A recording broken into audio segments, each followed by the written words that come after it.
Her her Mahadev. Welcome back my YouTube channel Ruby Pal vastu tips. दोस्तों, आज की इस वीडियो में बहुत ही इसे जानकारी भी बोल सकते हो और उपाय भी बोल सकते हैं। यदि आप इस जानकारी को फॉलो करते हैं, इस उपाय को फॉलो करते हैं, तो आपके पितृ प्रसन्न होकर आपको आशीर्वाद देकर जाते हैं। और जब पितृ प्रसन्न होते हैं तो आपका घर फल फूलता चला जाता है। किसी भी प्रकार की समस्याएं, कठिनाई आपके परिवार में नहीं आती है, कोई दुर्घटना नहीं होती है और आपके तरक्की के रास्ते खुलते ही चले जाते हैं। और यदि आपका कोई अटका हुआ काम है या किसी कार्य में आप हाथ डालते हैं, कोई कार्य आप स्टार्ट करते हैं वो नहीं हो पाता, तो आप 16 दिन श्राद्ध के पक्ष में ये उपाय कर लेना। आपके पितरों के आशीर्वाद से आपके जो कार्य बीच में अटक जाते हैं वो कार्य भी आपके पूर्ण होने लगेंगे और हर कार्य में आपको सफलता मिलने लगेगी। श्राद्ध पक्ष में कच्चे दूध का बहुत ज़्यादा महत्व होता है।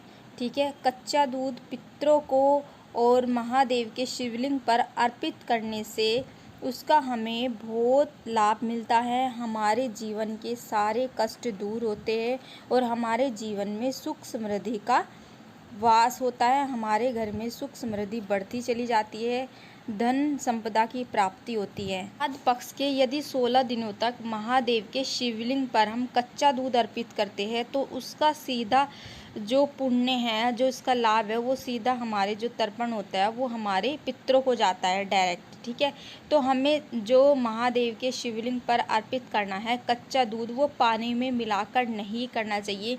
इन 16 दिनों तक इस बात का खास विशेष आप लोगों को ध्यान रखना है कि जो हम दूध महादेव के शिवलिंग पर अर्पित करेंगे वो हमें क्या है, जल में मिलाकर नहीं करना है। वो आपको महादेव के शिवलिंग पर कच्चा दूध ही चढ़ाना है, केवल बिना किसी पानी को मिलाए हुए।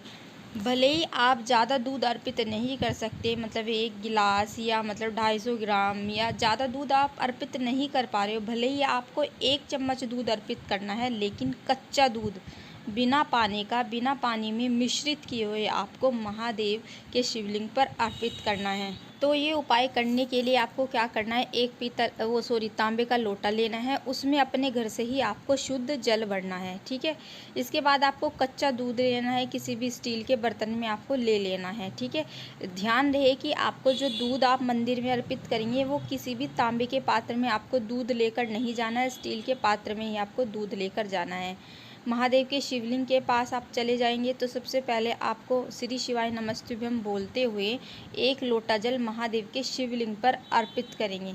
ठीक है, या पहले आप दूध भी अर्पित कर सकते हैं, फिर बाद में जल, जैसे भी आपको ठीक लगे वैसे आप दोनों अलग अलग चीज़ें अर्पित करेंगे। पहले दूध अर्पित कर देना, फिर जल अर्पित कर देना महादेव के शिवलिंग पर।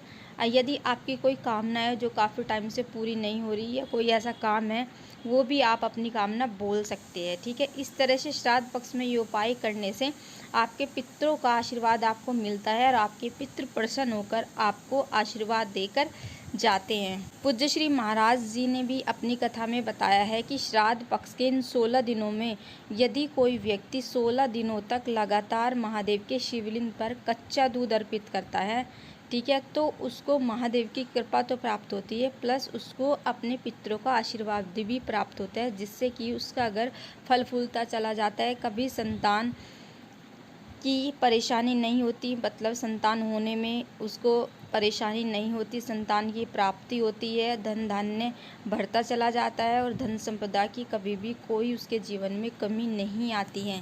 तो इन 16 दिनों तक आपको विशेष ध्यान रखना है कि महादेव के शिवलिंग पर आपको दूध मिश्रित जल अर्पित नहीं करना है। खाली चाहे 1 चम्मच आप दूध अर्पित कर रहे हैं, लेकिन खाली कच्चा दूध अर्पित करना आपको चाहिए और वो दूध गाय का ही होना चाहिए। भैंस का दूध महादेव के शिवलिंग पर अर्पित नहीं किया जाता, इस बात का आपको विशेष ध्यान रखना है। ये थी छोटी सी जानकारी, छोटा सा उपाय जो कि पूज्य श्री महाराज की ही कथा से सुनकर मैंने आप लोगों को काफ़ी अच्छे से समझाने का पूरा प्रयास किया है।